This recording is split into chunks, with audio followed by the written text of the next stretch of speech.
hear ye, my people, stand up and listen. They thought they had us cornered. They thought they could send a telegram and break a nation's spine.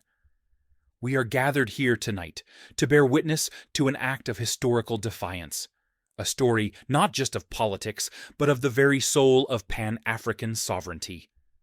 On the 27th of September 2025, a piece of paper arrived on the desk of Ibrahim Traore, the fearless young leader of Burkina Faso.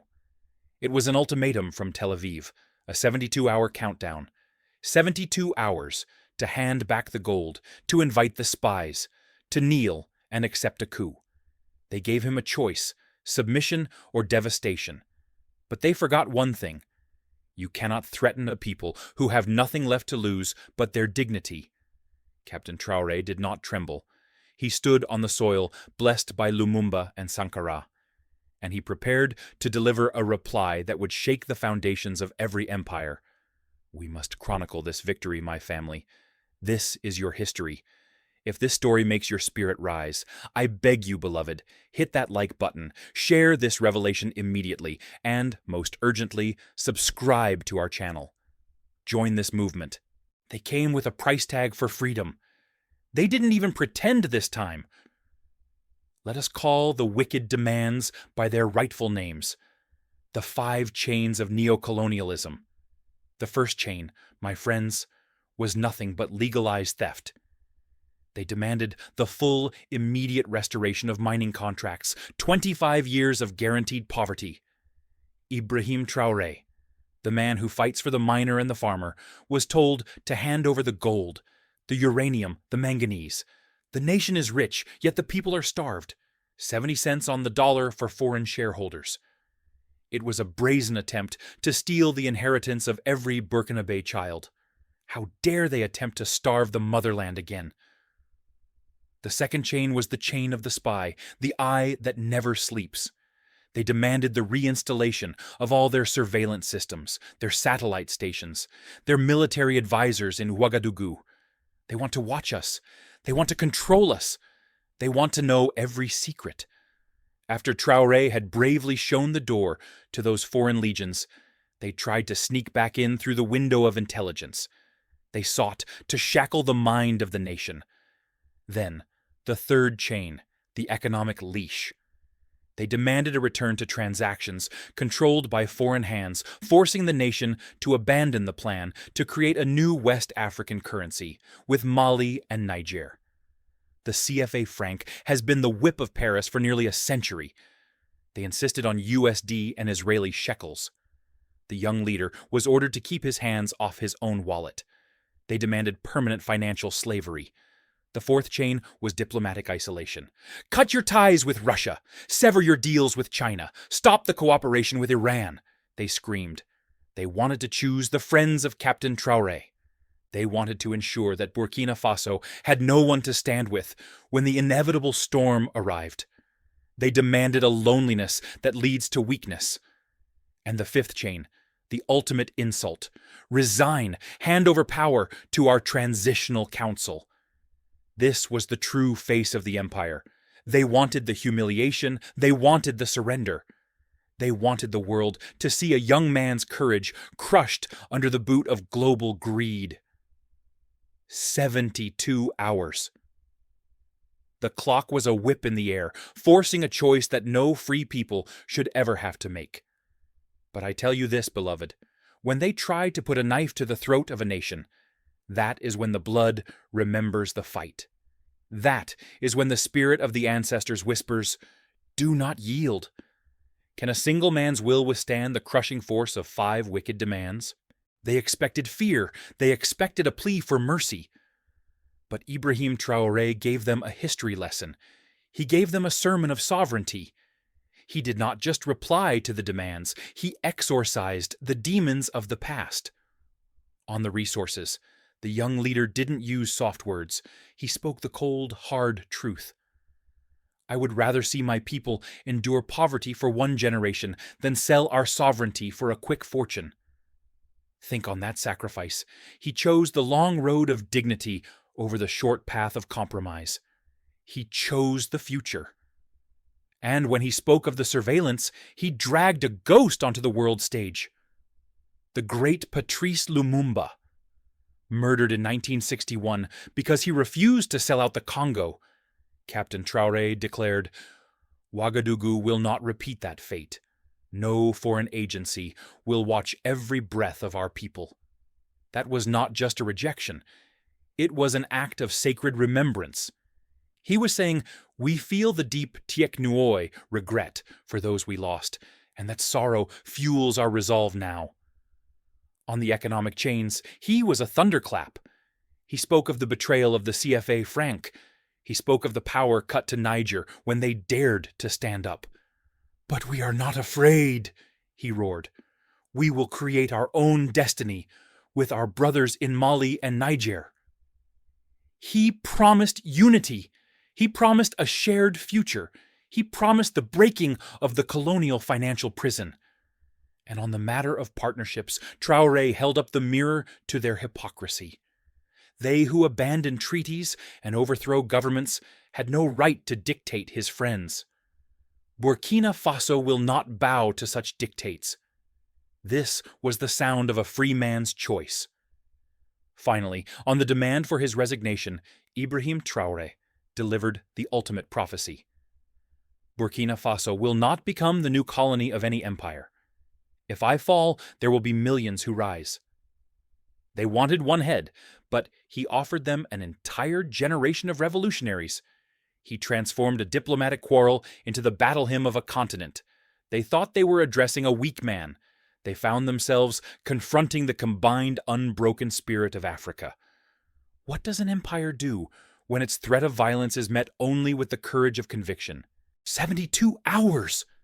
The clock was a ticking bomb. They started the countdown, and the chaos began immediately. The ultimatum's true goal was to make the people turn on each other.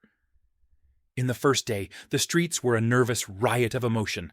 Some chanting loyalty to Captain Traoré, others fueled by foreign lies, demanding order. The gold market in London gambled wildly, but the real price was paid in Ouagadougou. The cost of bread, the cost of fuel, climbing beyond reach. The daily struggle of the family became a weapon of foreign policy. Between 24 and 48 hours, the gloves came off. The pressure was physical, an assassination attempt on a convoy close to Ibrahim Traoré. The message was written in bullets. Fear swept through the capital as people whispered of invisible hands orchestrating the chaos from afar. The market ran dry. Families faced the impossible choice: buy rice or save for medicine. But watch the people. Watch the true heroes. They refused to surrender to the panic. They organized neighborhood patrols. They guarded the shops. They held signs that were a holy declaration: sovereignty has no price. In the crucible of these terrifying hours, the spirit of Africa's new revolution was being forged in fire. The final stretch, 48 to 72 hours, was the final test. The military faction, urged on by the promise of foreign support, declared on local radio that they would restore stability. Was this the promised coup? Was this the final bloody betrayal? Yet, in the midst of this terrifying drama, the women of the nation led processions, singing the traditional songs of resistance. Students gathered, debating a future free from shadow. The people stood their ground, determined to endure. They were forced to the edge, caught between fear and defiance, but they refused to be pushed over. This struggle, my beloved, was not fought by armies. It was fought by mothers, by market vendors, by students. It was the will of an entire society that decided, we will not surrender our future. Tell me, when faced with an existential threat, where do you find the courage to stand? Let me know in the comments. While the fate of the nation hung by a thread, the great powers sat back and counted the profit. Let us be clear about what was truly at stake for them. In Washington, they weren't worried about democracy. They were worried about the gold, the uranium, the manganese. The fear was that if Captain Traoré succeeded, It would inspire every other African nation to take back their minds, to tear up the unjust contracts. That, my friends, is a fundamental threat to the global financial order, the nightmare of a successful Africa's new revolution. And in Paris, they trembled. They knew that if the young leader won, the CFA franc, the economic chain that still binds millions, would snap. France's entire sphere of influence in West Africa was suddenly on trial. But look again to the motherland. While the West calculated, Africa reacted. In Mali and Niger, the leaders stood shoulder to shoulder with Ibrahim Traore, praising his rejection of neo-colonial dictates. This was not just regional support.